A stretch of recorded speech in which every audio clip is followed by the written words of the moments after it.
Tenemos en la Torá la parashá de Bejucotai. Y con eso terminamos la lectura del Sefer Vaikra. Normalmente Behar o Bejucotai están juntas por varios motivos. Uno es que los temas que tratan son temas de alguna manera similares. La parashá Behar, que está de la semana anterior, comienza con esa expresión Behar, y nuestra parashá, que es la parashá de Bejucotai, termina también con Behar Sinai. Así como Behar comienza con Behar Sinai, también acá, el final de Bejucotai, que es la segunda después de Behar, también comienza con Behar Sinai. Ok, eso es uno de los tantos motivos por los cuales normalmente estas parashot están juntas, pero debido a que este año fue embolísmico, o sea que se agregó un mes más, lo que en hebreo se llama Shana Me'overet, se separaron, no solamente en este caso, sino en otros más se han separado las lecturas. Entonces vamos a centrarnos en dos puntos especiales de esta parashá, que es importante meditar y pensar y reflexionar sobre ellos, que son la definición de Bejucotai. Dice la parashá así en un principio. In Bejucotai teleichu, si en mis jukot caminarán, bet mitzvotai tishmeru, y mis mitzvot van a cuidar, veasitem otam, y las van a cumplir, las van a hacer. ¿Qué va a pasar como consecuencia? Dice la Torá, venatati gishmeichen be'itam. Voy a dar la lluvia de ustedes en su momento, o sea, cuando sea necesario. Venatena haaretz yevula. Y dará la tierra su producción, ve'etz asade y tempirio, y el árbol del campo dará su fruto. Bueno, y después se hablan de situaciones de mucha abundancia, cuando ocurre lo primero, que es la lejet, dice la lejet, o sea, caminar, be bajukot shel Hashem, o sea, en las jukot de Hashem, y lishmor, cuidar las mitzvot de Hashem también, y hacerlas. Tenemos en el primer pasuk una división que se da entre las obligaciones que tenemos nosotros, Am Israel, con Akadosh Baruj Hu. Y las divisiones son las siguientes. Se habla de Jukot, o sea, se habla de Jok en hebreo, se suele traducir como la palabra ley. Y se habla de mitzvot. Mitzvot son preceptos, como ustedes saben, y sobre los preceptos, sobre las mitzvot, simplemente se tienen dos ideas. Una, lishmor, cuidar, otra, la asod, hacer. Entonces, simplemente en una primera lectura muy, muy básica, diríamos que hay jukot, que todavía no sabemos nada más que sino que son leyes, ¿no? Que debemos caminar en esas leyes, y hay mitzvot que hay que cuidar, y hay mitzvot que hay que hacer, cumplirlas. Si esto es así, si esto ocurre, entonces vamos a tener lluvia cuando corresponde, y vamos a tener que la tierra produce y el árbol da su fruto. Ahora, ¿cuál es el contenido de lo que está señalado acá? Obviamente esto es la Torá. O sea, la Torá a nivel de cumplimiento, a nivel de lo que hay que realizar, incluye dos grandes grupos de obligaciones o conexiones, que en las mitzvot, como las conocemos, o sea, las cosas que nosotros cumplimos son conexiones. Nos conectamos a través de esas obligaciones con el creador del mundo. Y estas conexiones se dan en dos dimensiones. Hay una dimensión que se conoce con el nombre de Hok o ley. Y explica Maimónides en varios lugares, pero quiero citar principalmente el Shmona Prakim, o sea, quiero citar los 8 capítulos de Maimónides, que es una introducción que él tiene a su comentario del Pirkei Avot, en donde Maimónides nos enseña, Rabbi Moshe ben Maimón, nos enseña que Hok, lo que se conoce, lo que la Torá llama Hok, se refiere a una obligación que si no hubiese sido dictaminada por la Torá, no hubiésemos llegado nosotros, los seres humanos, a la conclusión que debemos o que estamos obligados a cumplir. No es que no sea racional, ¿bien? Los Hukot son racionales, tienen racionalidad y tienen entendimiento, podríamos llegar a entenderlos, ¿bien? Sin embargo, desde un punto de vista humano, o sea, con el intelecto humano, no hubiésemos llegado a comprender que tal obligación es necesario realizarla. Como por ejemplo, comer carne con leche, o no, o sea, no comer carne con leche, ¿bien? O no comer cerdo, por ejemplo, son mitzvot, son leyes de la Torá que simplemente sin que la Torá las hubiese entregado, las hubiese prohibido, yo como ser humano, con mi intelecto, no hubiese llegado a la conclusión que eso está prohibido. Y por lo tanto, se conocen como una especie de ley, de una ley que no es natural, entre comillas, sino que se llama a nivel filosófico una ley positiva. Y existen otros tipos de preceptos, otros tipos de mandamientos, en los cuales nuestro intelecto simplemente, voy a explicar un poco más a fondo cuál es la, la opinión de Maimónides a nivel de filosofía, que a nivel mucho más profundo, hay leyes que son propias o que vienen con nuestra naturaleza. O sea, que naturalmente yo puedo comprender sin demasiado raciocinio, puedo comprender que robar no es algo que esté permitido.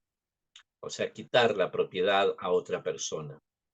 Puedo entender también que asesinar a otra persona no es algo que sea conveniente, por cualquier motivo que yo lo quiera explicar, ¿no? Incluso si queremos llegar a explicaciones de tipo social o cultural, crecemos naturalmente en sociedades y en culturas. Por lo tanto, es obvio que tenemos ideas que se han transmitido culturalmente, como por ejemplo no robar, no asesinar, no violentar a las personas, golpearlas o hacer todo tipo de daños a su propiedad. Son como leyes que la filosofía llama leyes naturales, o lo que se conoce como la ley natural.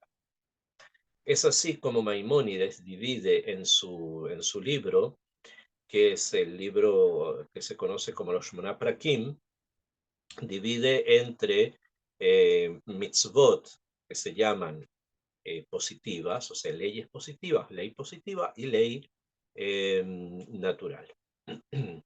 Ahora, en ambos casos, principalmente en los preceptos que son de tipo intelectual, o sea, lo que yo llamé acá una ley natural, que naturalmente yo entiendo que eso está prohibido, hay también afirmaciones que yo entiendo simplemente que son cosas que yo debo hacer, como por ejemplo ayudar al prójimo si está necesitado, contribuirle con algo de ayuda monetaria si es que lo necesita. Son cosas, como dice él en su libro, les dije que el Maimónides tiene un libro que se llama el Shmona Prakim, los 8 capítulos.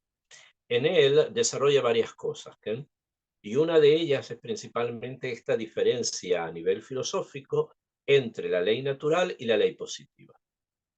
Akshav, normalmente cuando se habla de la ley positiva, o sea, de los hukim, estamos hablando, como les dije, de prohibiciones, que no hacer esto, no comer esto, no juntar, etcétera, shatnes y otras cosas. Y cuando hablamos de la ley natural, entonces tenemos las dos vertientes, lo que se prohíbe y lo que se encomienda o se manda. ¿Bien? Ahora bien, em, Maimónides nos va a llevar en su comentario, como les dije, en los Shmona Prakim, en los 8 capítulos, a entender realmente en forma bastante amuca, bastante profunda, cómo funciona un sistema y cómo funciona el otro. ¿Bien? Lo de la ley positiva y la ley natural. Sin embargo, en esta clase quisiera que nos centráramos en las consecuencias que tiene, porque finalmente tanto uno como otro, tanto la ley positiva como la ley natural, son necesarias que las cumplamos. ¿Para qué? Para poder ingresar a estas consecuencias que se producen o a lo que resulta del cumplimiento de la Torá. Y hay aquí también una idea que es necesario preguntar y desarrollar, que es con respecto a los resultados, porque dijimos si es que cumplimos la Torá dividida en estas dos esferas que ya mencioné, entonces tenemos que Akadosh Baruj Hu nos va a entregar lluvia a su tiempo, y eso va a hacer que la tierra produzca, o sea, las cosechas y que el árbol dé frutos. Pero no solo eso, sino que esta primera etapa que está en el Pasuk Dalet, ¿bien? El Perek, el capítulo Hav Vav, del capítulo 26, en el Perek Dalet se habla de la lluvia a tiempo y de la producción agrícola del campo y de los árboles. Esta primera etapa es algo bastante, entre comillas, simple. O sea, si no hay dificultades, si no hay dificultades que puedan venir en un año, estas consecuencias son previsibles. Se prevé que así sea. O sea, que haya lluvia cuando corresponde, en los momentos que haya lluvia, y que esto traiga producción agrícola. O sea, es una consecuencia que sin, entre comillas, relacionarla con el cumplimiento de la Torá, hubiéramos pensado que normalmente viene, que normalmente la tenemos. Sin embargo, hay aquí una idea profunda que la Torá nos quiere enseñar, y si lo vamos a tomar en la perspectiva de nuestros pensadores, que incluso aquello que yo considere como parte de lo natural, parte de la naturaleza es que hay un proceso que todos estudiamos cuando éramos niños sobre la evaporación de los ríos, etcétera, hasta transformarse en nubes y los diferentes procesos que hacen que las nubes se carguen y que caiga agua y el ciclo vuelve a continuar, etcétera, etcétera. Todos recordamos eso, es un proceso natural. Pues ese proceso natural también depende de nuestro cumplimiento de Torah o Mitzvot. O sea, lo que ocurre en la naturaleza día a día, momento a momento, no es independiente, no es diferente, no está desconectado de la capacidad que tenemos, Israel, de remitirnos a las conexiones que se llaman mitzvot, ya sea aquellas que sean parte de la ley positiva, los jukot, o ya sea las que sean parte de la ley natural, las mitzvot, que a veces también se conocen con el nombre de Mishpatim, que a veces se la llama Mishpatim. Acá no aparece la palabra Mishpatim, aparece la palabra mitzvot, por eso me refería a esta parte con ese nombre. Entonces quiere decir que incluso lo simple, o sea, la conducta regil, normal, también depende de nuestra relación con Hashem. Y es por eso que en el Pasuk Dalet se habla de la lluvia a tiempo y de la producción agrícola, que normalmente así ocurre, pero que realmente está conectada, está supeditada al cumplimiento que tiene Israel de la Torá. Después, en el Pasuk siguiente, ya avanzamos a una esfera mayor.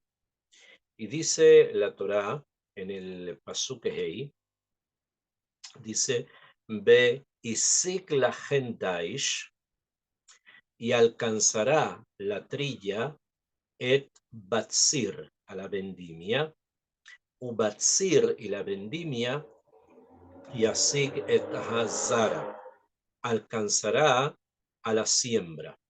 Beajalten lachmechen la soba. Van a comer el pan de ustedes, la soba, con satisfacción, o sea, se van a satisfacer del consumo del pan, o sea, de la producción del alimento. Vishavten la betach beartsehem. Y van a asentarse seguros en la tierra de ustedes. El pasuk trae dos ideas. ¿Bien? La primera idea es de una abundancia muy grande, y ya comienza a percibirse que estamos hablando de una abundancia no natural, o sea, de algo que va más allá del límite de lo que yo hubiese esperado de una producción agrícola normal. Y es el hecho que, que la trilla, para aquellos que conozcan, es cuando se recolecta, los granos se llevan a un lugar donde o se recolectan las espigas, mejor dicho, se cortan las espigas y se llevan, y ahí se tienen que separar las espigas de los granos para comenzar con el proceso de limpieza de las diferentes cáscaras que tiene el grano, para llegar finalmente a la posibilidad de poder moler eso, transformarlo en harina en pan, etc. El primer proceso después de cortar, o sea, después de la cosecha, es la trilla, o sea, tratar de separar las espigas de los granos. Y va a haber tanta abundancia, o sea, va a haber, la cosecha ha sido tan grande que cuando todavía están trillando, cuando todavía están separando los granos de las espigas, va a llegar el momento del batzir, va a llegar el momento de la vendimia, o sea, de la cosecha de uvas. Vendimiar es cosechar las uvas. Entonces va a ser tanta la abundancia de grano, de trigo o cebada, lo que se haya plantado y necesite trilla, que mientras están trabajando haciendo esto, va a llegar el momento de cosechar las uvas. Y va a haber tanta abundancia de uvas que va a llegar un momento en que va a ser necesario eh, plantar, o sea, plantar nuevamente para el próximo año, y todavía van a estar ocupados recolectando uvas. O sea, la vendimia va a ser tan abundante que va a alcanzar a la siembra del trigo. Y así, o sea, este ciclo de abundancia va a alcanzar un periodo a otro. El pasuk habla de tres periodos, y por supuesto significan algo desde un punto de vista simple y significan algo también desde un punto de vista más profundo. Habla de la trilla, habla de la vendimia y habla de la siembra. Curiosamente no habla de la cosecha del trigo, a pesar que habla de la vendimia, que es la cosecha de la uva. Y eso también hay que entender por qué. Sin embargo, acá ya está esta abundancia tan grande que hay, ya como les dije, nos indica que hay elementos sobrenaturales que están actuando en nuestra vida, que son producto del cumplimiento de la Torá. No solo los elementos propios, sino que ya hay algo más. Sin embargo, el pasuk este trae dos ideas más. Dos ideas que simplemente tendríamos que pensarlas como bastante obvias, pero puede ser que no lo sean tanto. Dice, además del tema de la abundancia, dice después, en la segunda parte del paso, comerán el pan de ustedes y los satisfacerá. O sea, tendrán satisfacción del pan que ustedes consuman. Esto se considera algo muy positivo, ¿no? O sea, algo bueno, por eso lo traen como consecuencia del cumplimiento de las mitzvot. Pero yo podría pensar en forma simple, ¿por qué habría yo de considerar que esto no fuese así? O sea, ¿por qué yo podría considerar que vamos a comer pan y no nos vamos a satisfacer? ¿Por qué lo podría pensar? Si normalmente lo que ocurre es que cuando tengo pan lo como y quedo satisfecho. ese es el derech del mundo, ¿no? Que consume un alimento y se lo consume en la medida adecuada para satisfacer, entonces la persona queda satisfecho. ¿Por qué acá se toma eso como un elemento que va más allá de lo natural, como hablamos de la abundancia, ¿no? ¿Por qué? Eso es una shela. ¿Por qué esta situación es tan interesante, que la traen como algo que es consecuencia del cumplimiento de la Torah? Y no solo eso, sino que dice después de Ayaten la Betach Beartzehem, van a vivir seguros en la tierra de ustedes. ¿Okay? Que es lo normal, no lo normal que las personas que viven en un lugar vivan seguros en esta tierra, vivan seguros en ese lugar, ¿no? Podemos pensar, vamos a tomar algunos ejemplos actuales, que obviamente con más o menor, en más o mayor medida pueden tener variables distintas, pero normalmente es así. Podemos pensar, por ejemplo, en los agricultores que viven en Argentina. ¿Bien? Digamos que los agricultores que viven en los campos en Argentina, no, no hay una sorpresa tan grande, a no ser que sea abundante la producción, pero digamos que dejando ese punto un poco para estudio posterior, el hecho de que cosechen trigo, por ejemplo, que se haga de eso harina y se haga de eso pan, y con el pan se hacen todas las cosas y se consume como un alimento principal, y no solamente el pan, de la harina se hacen otras cosas más, ¿no? Es algo como normal, y que estén seguros también es algo normal. No escuchamos que, por lo menos no en los últimos 100 años prácticamente, puede ser que hayan ladrones, ¿no? Que hayan ladrones, así como hay cuatreros que roban animales, y eso se encuentra en toda Latinoamérica en general, pero no es algo tan común, y para eso ya está organizado un sistema que se llama policía. Y en algunos momentos eso fue bastante fuerte, de manera tal que prácticamente se redujo. ¿Bien? Entonces es lo normal que la persona produzca su tierra, que lo consuma y se satisfaga, y que esté seguro, simplemente, ¿no? Obviamente pueden haber guerras pequeñas aquí o allá, pero en general en lugares como Latinoamérica no escuchamos tanto esto. O también en el América del Norte, Canadá, Estados Unidos, incluso algunos lugares de México, que son lugares de producción y de trabajo, y donde la gente vive de su trabajo y hay una seguridad mayor o menor, pero digamos que existe.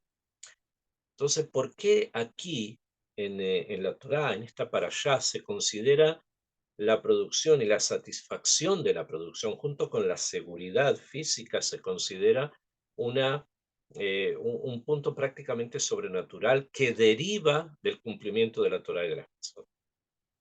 Entonces, acá es donde yo quiero tal vez que prestemos atención, porque realmente, a pesar que pueda ser algo normal, entre comillas, otra vez, nada de lo que ocurre en la vida de una persona y del pueblo judío está desconectado del cumplimiento de la Torá y de las mitzvot. ¿Por qué hay satisfacción en el consumo del pan, por ejemplo? Es porque hubo cumplimiento de Torá y mitzvot en las dos dimensiones de las que hablamos, ¿no? ¿Por qué hay seguridad en nuestra vida? Porque hubo cumplimiento. Cuando no lo hay, lo aleno, supimos lo que ocurrió el 7 de octubre, ¿no? Y las siguientes consecuencias que eso tiene. Entonces, lo que debemos nosotros entender es que todo, absolutamente todo, depende de la conexión con Hashem.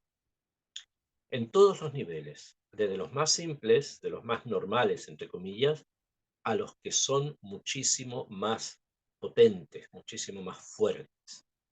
El pasuk siguiente, el pasuk Vav, dice: Venatati shalom ba'aretz. Voy a dar paz en la tierra. Ushhavtem. Y van a recostarse, a descansar, a dormir. Be'en maharid. Nadie los va a asustar. Beishbati hayara'a minaretz. y voy a hacer desaparecer a las bestias salvajes de la tierra. Beherev lo ta'abor be'artzehem, y la espada no pasará por tu tierra. No solamente, dicen los comentaristas, de que no va a haber guerra, sino incluso que sean otros países que quieran hacer guerra, no con nosotros, entre ellos tampoco esos ejércitos llegarán o se acercarán a la tierra de Israel. Entonces ya acá estamos viendo que hay una abtajá de paz, que si revisamos la historia de Am Israel dentro de la tierra de Israel desde la conquista con Yoshua, vamos a ver que en muchas circunstancias realmente no hubo esto, no hubo satisfacerme con la producción, no hubo seguridad, no hubo acostarme y que nadie me asuste. Y guerras hubo, no solamente ejércitos que lucharon entre ellos, sino que también contra nuestros. Entonces, cuando la Torá hace una aftajá, la Torá hace una promesa de paz, tranquilidad y satisfacción, es realmente algo que tenemos que valorar como algo bastante intenso, grande, y que viene precisamente del cumplimiento de la Torá y de las mitzvot. En estos momentos en que por más de 6 meses llevamos dentro de una guerra muy difícil, donde se han perdido muchas vidas, han caído muchos soldados, donde hay muchos secuestrados que están en un destino que es completamente incierto para nosotros, y con una cantidad también muy grande de heridos en todos los niveles, tanto físicos como psíquicos. Y cabe preguntar en circunstancias como estas, ¿qué es lo que ocurre? Que las promesas que están escritas acá, porque lo que está pasando es lo contrario de lo que está descrito aquí. Aquí está descrito una época de paz, satisfacción, etcétera, producción muy abundante, pero está condicionado al cumplimiento de la Torá de las Mitzvot en sus dos dimensiones, como ya expliqué.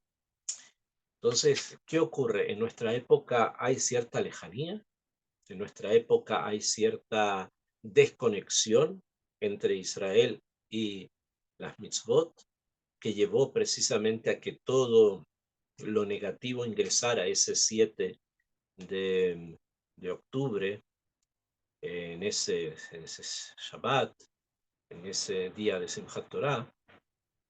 ¿Qué ocurrió o qué ocurre que la situación se da de esta forma? ¿Hay realmente un nituk? ¿Hay un quiebre? ¿Hay una desconexión de Israel con Hashem? ¿O estamos en otra dimensión? Una dimensión distinta. Entonces, cabe reflexionar sobre esto y quisiera dar un kibún de pensamiento para que podamos continuar, ¿no? Y el tema es así. Lo que está descrito en la Torá, aquí en esta parashá, ya los sabios ya lo estudiaron, lo definieron y nos lo enseñaron. Y opinan que esto que está escrito acá corresponde a una época histórica. Una época histórica, Nachmanides, nuestro gran rabino, nuestro gran maestro Rabbi Moshe Bar Nachman de Gerona, ya nos enseñó que lo que está escrito en esta parashá y lo que viene después, que son los castigos, ocurrieron en una época específica de la historia del pueblo. Y ahí ocurrió. Y, y otras cosas ocurrieron en otros momentos. Por lo tanto, no podemos tomar estos ejemplos de aquí para poder explicar en forma exacta situaciones que estamos viviendo hoy. Pero podemos, sí, y también lo hace él y nos enseña a hacerlo, podemos pensar a nivel clalí, a nivel general, que el cumplimiento de las mitzvot es algo positivo para Israel y para el mundo, y que el no cumplir las mitzvot es algo negativo para Israel y para el mundo. Eso sí es legítimo pensarlo y obviamente que es legítimo enseñar. Ahora, las cosas contenidas a nivel de detalles, como lo vemos en las clalot, en los castigos, que son 49, 7 series de 7 castigos, que se ve después en esta parashá, eso ya aconteció en la historia. Pero podemos aprender de allí que la desconexión de la fuente de la vida nos pone o nos hace ingresar en una dimensión que es muy peligrosa, ¿no? Que pueden muchas cosas ocurrir y cosas que no van a estar conectadas con lo natural. En cambio, todas las cosas naturales que ocurran, positivas, como la abundancia, satisfacción, protección, seguridad, etcétera, son parte de una persona conectada con Torah 11. Quiero hacer, como dije, quería hablar, poner esto primero en la palestra, o sea, meditar sobre esto. Y hay un segundo punto que me interesa también meditar, que es lo que está escrito en el Pasuk Vav. Pasuk Vav dice, Natati Shalom Baaretz, voy a dar paz en la tierra. Y después dice algo bastante curioso, dice, Ushhavtem. Se van a recostar a descansar, van a ir a dormir. Esto es en la parte positiva, ¿no? Be'en Maharit. Y nadie los va a asustar. Entonces esto quiere decir que hay algo negativo que se llama susto, miedo. Ya después, cuando se habla de los castigos, en las series, ya les dije, son 7 series de 7 castigos, en varios lugares el castigo es también el miedo. Como en la primera serie de, de castigos, cuando dice si no cuidan mitzvot, etcétera, etcétera, y no van a cumplir la Torah, se dice inmediatamente que va a caer sobre nosotros Bejalá. Bejalá es miedo. Y van a haber incluso otros castigos como que las personas van a escaparse, se van a escapar cuando nadie las está persiguiendo. O van a tener miedo de una hoja que cae. El sonido de una hoja que cae los va a llenar de pánico. Estas ideas son bastante fuertes, porque acá estamos hablando ya no de una situación real, no estamos hablando de algo psicológico. Entonces, esto nos enseña que hay también una consecuencia del cumplimiento de la Torá, o lo contrario, que repercute psicológicamente en la persona. Cuando una persona cumple Torá o mitzvot, psicológicamente esta persona se siente segura. Si no es así, entonces quiere decir que el cumplimiento con la Torá de las mitzvot, lo que estamos estudiando, no parece ser tan fuerte. ¿Bien? Incluso en la Gemara, en Masejet Gittin, lugar dice, Pajadú, Hataín, Barrejobot, o en Jerusalén, que aquellos que en Jerusalén tienen miedo es porque tienen pecados. O sea, la persona que tiene pecados obviamente que tiene miedo, ¿no? Claramente hay niveles de pecados y por lo tanto niveles de miedo. Hay personas, por ejemplo, que se atemorizan en estas circunstancias en las que nosotros estamos de salir de sus casas, a pesar que normalmente todo transcurre, la vida continúa en Israel, pero tienen miedo, y ese miedo viene de una desconexión con la Torá. Cuando hay conexión con la Torá, dice la Torá, Ushhavtem, se van a ir a acostar, Be'en Maharit, nadie los va a asustar. O sea, incluso que quiera alguien asustarlos, no los van a asustar. ¿Recuerdan? Estuvimos hace un mes y medio atrás, más o menos, con una amenaza de un bombardeo que vino desde Irán. El presidente de Irán quiso hacernos llover una lluvia de proyectiles y él terminó como terminó. Ya lo sabemos, y así se van a perder todos nuestros enemigos. Y lo que debemos aprender de esos momentos es precisamente el hazek, fortalecer nuestro kesher, nuestra conexión con Hashem. Porque el que está realmente conectado no tiene miedo. El que tiene miedo es el que se sabe que porque su conexión es muy floja. Y esto ocurre especialmente cuando hay personas, por ejemplo, que vuelven en Teshuvá, personas que han vuelto en Teshuvá, como muchos de nosotros, y arrastran todavía del mundo anterior, el mundo en donde no había Torah o mitzvot, como no había conexión, entonces había miedo, no se daba. Y cuando ingresan dentro del mundo de la Torah y las mitzvot, todavía arrastran un lastre, que ese lastre se llama miedo. ¿Bien? Pero ahora ya no es necesario. ¿Por qué? Porque tiene que haber bitajón, tiene que haber una seguridad completa en Hashem Yitbaraj. Y eso no quiere decir que todo va a ser fácil y que todo va a ser perfecto y que vamos a vivir en un mundo sembrado de rosas. No, no es así. Pero la persona está internamente shalem, internamente conforme con todo lo que ocurre. Y eso da una gran tranquilidad. Eizehu Ashir Asameach Bejelko, dice el Pirkei Avot, ¿no? ¿Quién es el rico? El que está conforme con lo que tiene. Y eso todo el mundo puede preguntar, ¿y eso qué significa estar conforme con lo que uno tiene cuando a veces lo que tiene no es suficiente?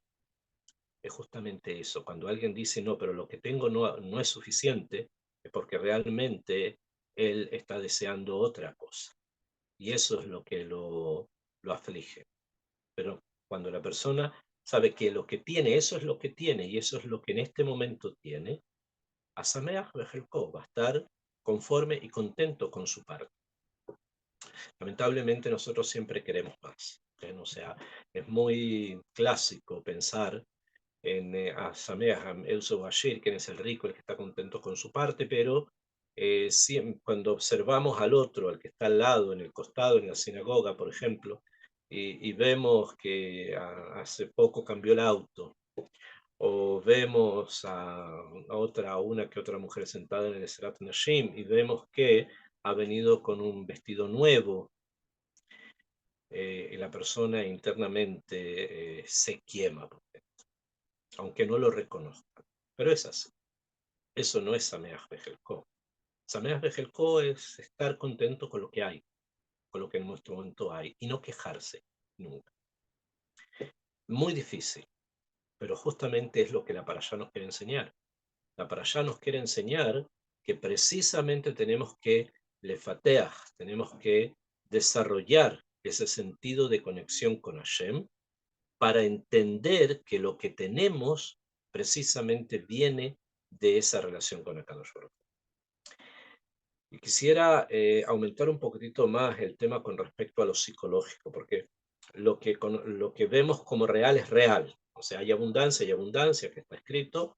Sin embargo, también se introduce, ya les dije el factor psicológico, incluso en los castigos. Los castigos son miedo. En algunos castigos, el castigo es el miedo. No hay nada real. No hay nadie que te persigue. Tienes miedo de una hoja que se cayó del árbol. El sonido de la hoja que se cae del árbol te atemoriza. Una cosa bastante ridícula, pero es así, así ocurre. O vas a pensar, te quieres escapar porque sientes que alguien te persigue, pero nadie te persigue. Pero así suele pasar, así suele ocurrir. Esta situación psicológica, ¿por qué se presenta? ¿Por qué viene? Ya sabemos, hay una desconexión que está llevada por el no cumplimiento de la Torah de las mitzvot. Pero también hay una cosa añadida, algo que es importante tenerlo presente. Y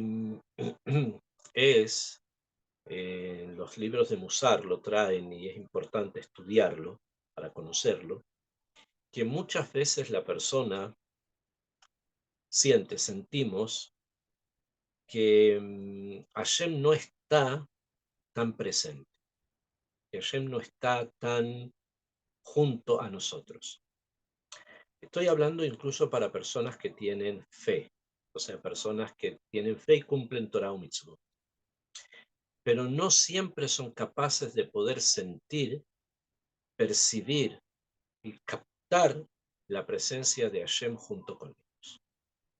E inmediatamente, cuando esto ocurre, es algo bastante curioso a nivel psicológico, la persona comienza a a buscar en otros seres humanos esa ayuda que piensan que no proviene de Hashem, o que por lo menos no lo ven tan claro.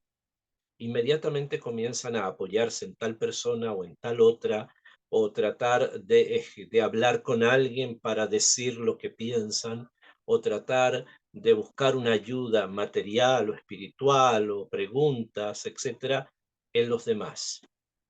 Y ya lo sabemos, lo dicen los sabios.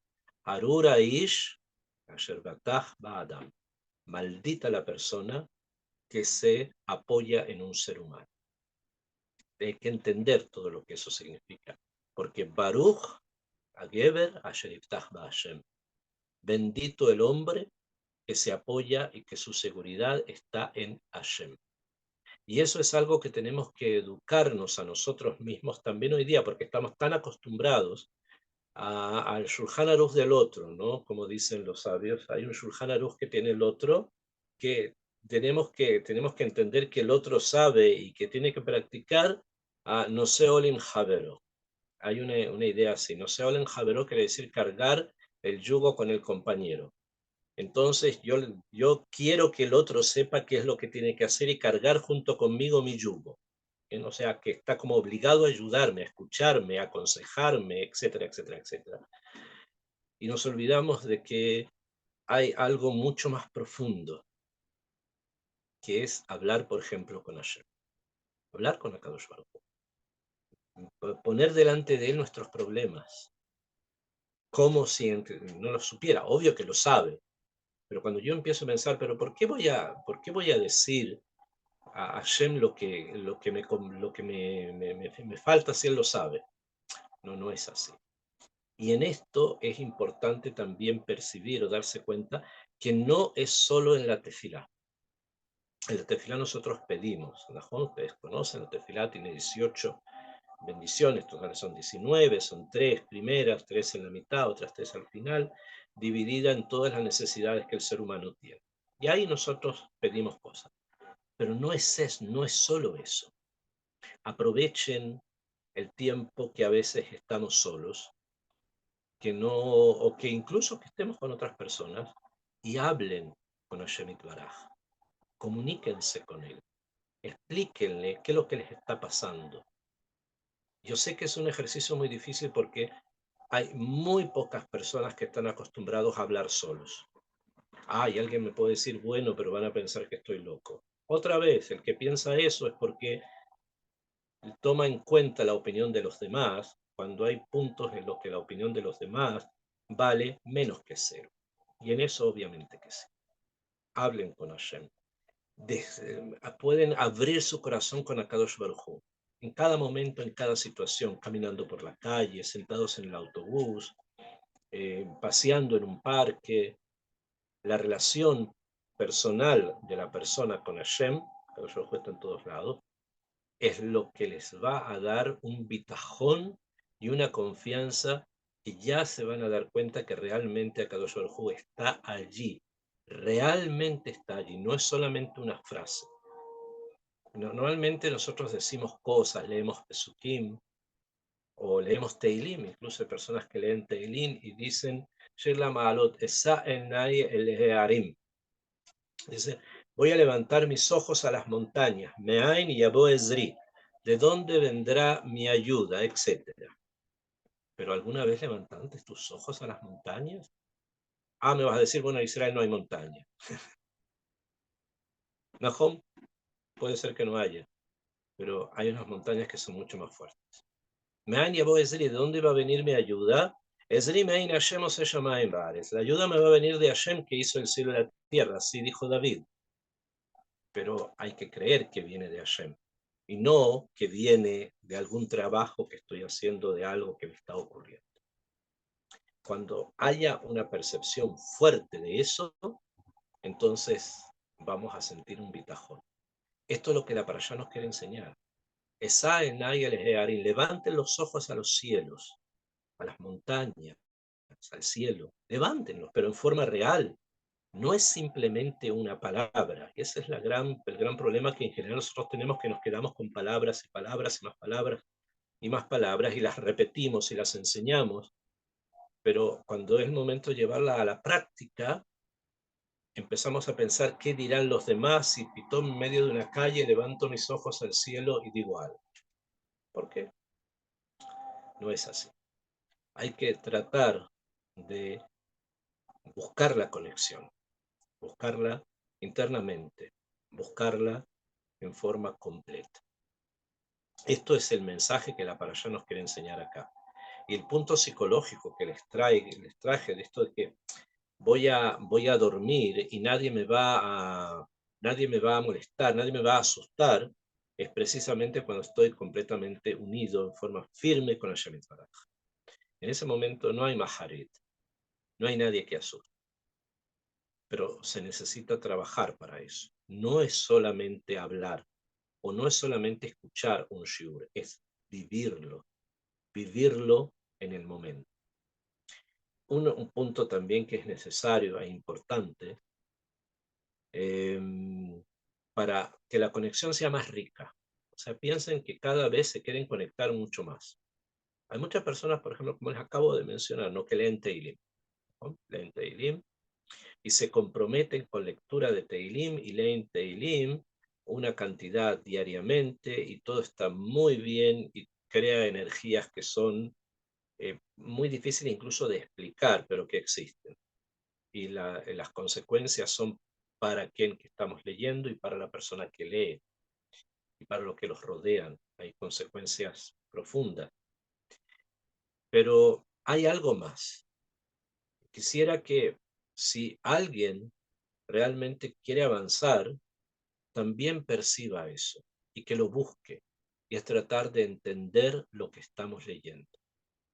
Yo sé que la lectura de Teilim y lo que dicen es bastante complicado porque el idioma de la Shirá, el idioma de la canción es un idioma un poquitito más complejo que el idioma simple. Y muchos tenemos dificultad en el idioma simple, cuanto más en el idioma poético. Pero es necesario buscar una traducción y tratar de entender qué es lo que David dice en ese pasuk y realizarlo y hacerlo, porque David no solamente lo compuso como una shirá, y no es solamente energía que se despliega en el mundo, va a traer un cambio si yo realizo realmente lo que ahí está escrito. ¿Ven? Ahí lo realizo, lo entiendo. Cuando lo entiendo, hay que realizarlo. Lo que les expliqué con el salmo de levantar los ojos al cielo. Estás en la mitad de la calle, sientes esa necesidad, levanta los ojos al cielo y agradece, o levanta los ojos al cielo y pide. Punto. Es que eso es todo. Y eso es mucho. Porque eso realmente crea a una persona de fe. La Torá continúa, cuando estamos hablando de esta primera parte, que todavía no llegamos a las clarot, que va a tomar tiempo y no, hoy día no vamos a alcanzar a llegar a ese punto, pero sin embargo ver las cosas positivas que la Parashá nos quiere traer. Y dice más adelante en el Pasuk Zain, Ur daftem et oideichem. Ustedes, Am Israel, después que se han llenado de todo esto, van a perseguir a sus enemigos. Benaflu lifneichen lehareb. Y los enemigos van a caer delante de ustedes, aniquilados por la espada. El pshat, la explicación simple, es esa. Va alguien a querer atacarte y tú lo vas a eliminar, porque tienes detrás de ti al que realmente lo eliminó, que obviamente es Akadosh Baruj Hu. Berratfu miken hamisha mea. Y 5 de ustedes van a perseguir a 100 enemigos. Umea miken rebaba. Y 100 de ustedes a 10.000. Benaflu oideigen lifneigen lehareb. Y caerán los enemigos de ustedes delante de ustedes por la espada. Hay dos niveles, dos dimensiones de entendimiento, el entendimiento pashut. Voy a hablar antes del entendimiento un poquito más amok, que se refiere no solamente a enemigos de pueblos que quieren destruirte, que tenemos de eso mucho, sino que también enemigos de tipo espiritual o al Yetzer Hara, que ocupa fuerzas espirituales negativas para tratar de aniquilarnos, y nosotros tenemos que tomar como una especie de espada vengadora y tratar de eliminar en la medida de lo posible todos los socios, todo el contubernio del Yetzer Hara que nos viene a atacar. Y eso se hace con las tefilot, se hace con el Kriyat Shema a la mitad, se hace con los teilín que se leen, etc. Hay una parte simple que es también evidente, fuerte y en estos días muchísimo más necesario de tenerla presente. Dice acá que 5 de ustedes van a perseguir a 100 y 100 a 10.000. Obviamente la proporción no es la misma, pero ahora no vamos a entrar en ese punto. Y dice después, Be'erdefu, Benaflu, Oideihen, Lifneihen, Ejal. Los enemigos van a caer fulminados delante de ustedes por la espada. Estamos justamente viviendo unas etapas históricas de Am Israel donde la mayoría de las naciones del mundo están atacándonos desde todos los puntos de vista y con un incremento de los sentimientos antijudíos cubiertos, recubiertos, vestidos, solapados, de mil cosas distintas. ¿Bien?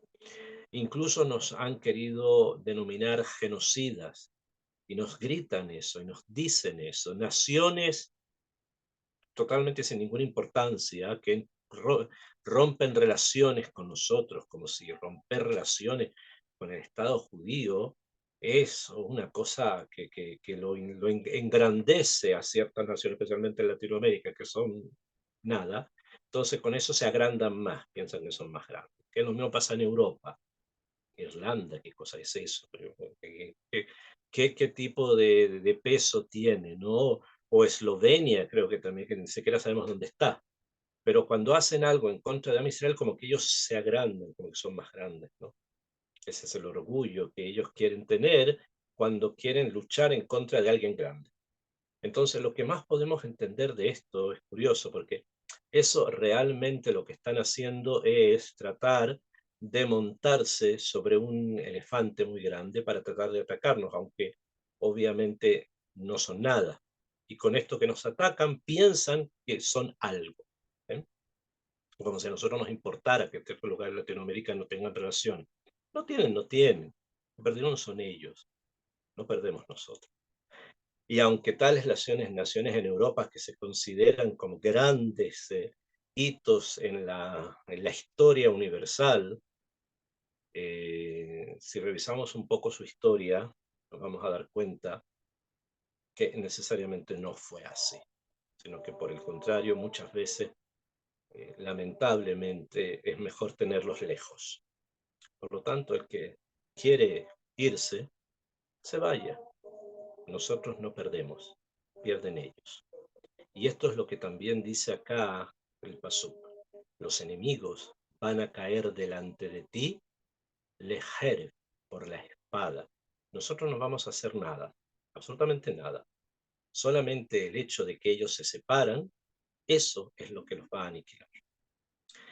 Paz, Bezrat Hashem, que Akadosh Baruj Hu nos ayude a conectarnos con la Torah, nos ayude a conectarnos con él, con Hashem Itbaraj, sus mitzvot, en las dimensiones que éstas tienen, y que este shiur ayude a nuestros soldados para que vuelvan sanos y buenos a sus familias, para que los secuestrados puedan volver sanos de cuerpo y alma, todos nuevamente hacia sus seres queridos, y que todos nuestros enfermos y que todos nuestros heridos encuentren salud, y que todos los que cayeron defendiéndonos sean parte justamente de la construcción del Kisea Kabod, del trono de gloria de Akadosh Baruj Hu. Quedamos entonces por hoy